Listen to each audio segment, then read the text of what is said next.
Tank bund Amarajyothi స్తూపం దగ్గర సద్దుల బతుకమ్మ వేడుకలు ఘనంగా జరుగుతున్నాయి. ప్రభుత్వం అధికారికంగా నిర్వహిస్తున్న వేడుకలకు అధికారులు భారీ ఏర్పాట్లు చేశారు. 500 మంది కళాకారులతో సాంస్కృతిక కార్యక్రమాలు నిర్వహిస్తున్నారు.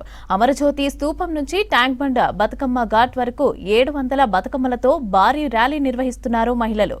ర్యాలీలో డప్పులు, డోలు, కొమ్మకోయ, కోలాటం, లంబాడి లాంటి ఎంతో మంది కళాకారులతో ప్రదర్శన నిర్వహిస్తున్నారు. బతుకమ్మ వేడుకల్లో వేలాది మంది మహిళలు పాల్గొన్నారు. రాత్రికి ట్యాంక్ బండ్ దగ్గర లేజర్ షో ఏర్పాటు చేశారు.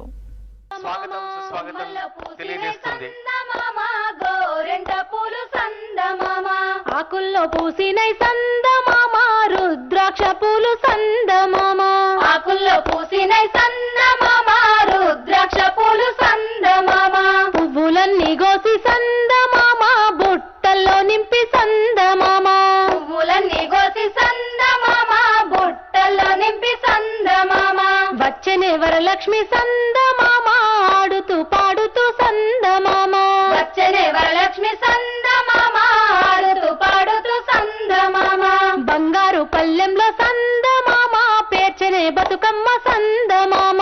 బంగారు పల్లెంలో సందమామ, పేర్చనే బతుకమ్మ సందమామ. పాల బొమ్మల నడుమ సందమామ, బంగారు బొట్టు సందమామ. పాల బొమ్మల నడుమ సందమామ, బంగారు బొట్టు సందమామ. కురుస బొమ్మల నడుమ సందమామ, కుంకుమ బొట్టు సందమామ. కురుస బొమ్మల నడుమ సందమామ.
సుందరంగా కూడా ముస్తాబు చేశారు. అమ్మ చెప్పండి మా మీ పేరు? ప్రభావతి. ఎక్కడి నుంచి వచ్చారు? రామంతపూర్. సో ఎట్లా అనిపిస్తా ఉంది ఇంత పెద్ద బతుకమ్మ తీసుకుని పోతురుగా? హ్యాపీగా ఉంది, చాలా ఎంజాయ్ ఉంది. ఎప్పుడైనా ఇంత మందితో కలిసి చక్కగా బతుకమ్మను తీసుకొని వెళ్ళిరు ఎప్పుడైనా? ఎప్పుడు వెళ్ళలేదు, ఇదే ఫస్ట్ టైం. కానీ అంత మేము ఇప్పుడు 15 years నుంచి ప్రోగ్రామ్ చేస్తున్నాము, కానీ ఇంత ఎంజాయ్ ఎప్పుడు చూడలేదు. అవునా? Okay okay. సో చూస్తూ ఉండగా చెప్పమ్మా మీ పేరు? చాలా మంచిగా ఉంది, బతుకమ్మలు బాగుంది, ఏర్పాట్లు కూడా బాగా చేసారు.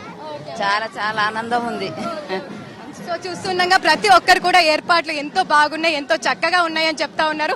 అదే విధంగా కూడా మహిళలంతా కూడా దాదాపు 700 మంది పైగా మహిళలంతా కూడా చక్కగా ముస్తాబయి చక్కగా బతుకమ్మలు తీసుకొని ఎంత దూరం ఉన్నా కూడా సునాయాసంగా బతుకమ్మను నెత్తి మీద పట్టుకొని చేతుల్లో పట్టుకొని ఆ గౌరమ్మను, ఎందుకంటే బతుకమ్మ అంటేనే మనకు గౌరమ్మగా కొలుస్తూ ఉంటాము, మాతృత్వానికి స్త్రీతత్వానికి ఈ బతుకమ్మలే ప్రతీకగా చెప్తూ ఉంటాము. అట్లాంటి బతుకమ్మలు 9 రోజుల పాటు అంటే ఎంగిలి పూలతో మొదలైన బతుకమ్మ, దాదాపు ముద్దపప్పు బతుకమ్మ, అదే విధంగా వేపకాయల బతుకమ్మ, అలిగిన బతుకమ్మ, ఇట్లా తీరొక్క బతుకమ్మలతో కూడా తీసుకొస్తూ ఉంటాము. అట్లాంటిది 9 రోజులు నిన్న సద్దుల బతుకమ్మ జరిగింది. అదే విధంగా ఈ రోజు కూడా మనకు 2 రోజుల పాటు సద్దుల బతుకమ్మ జరుగుతూ ఉంది. నిన్న కొంతమంది చేసుకున్నారు, ఈ రోజు కొంతమంది చేస్తున్నారు. ఈ రోజు ప్రభుత్వ ఆధ్వర్యంలోనైతే ఈ బతుకమ్మ కార్యక్రమం ఎంతో ఘనంగా జరుగుతుందని చెప్పుకోవచ్చు. ఓవరాల్ గా చూసుకున్నట్టయితే ర్యాలీ కూడా మరికొద్ది సేపట్లో ట్యాంక్ బండ్ కి చేరుకునే అవకాశం కనిపిస్తా ఉంది. కెమెరా పర్సన్ మహేష్ తో కల్పన, V6 న్యూస్, హైదరాబాద్.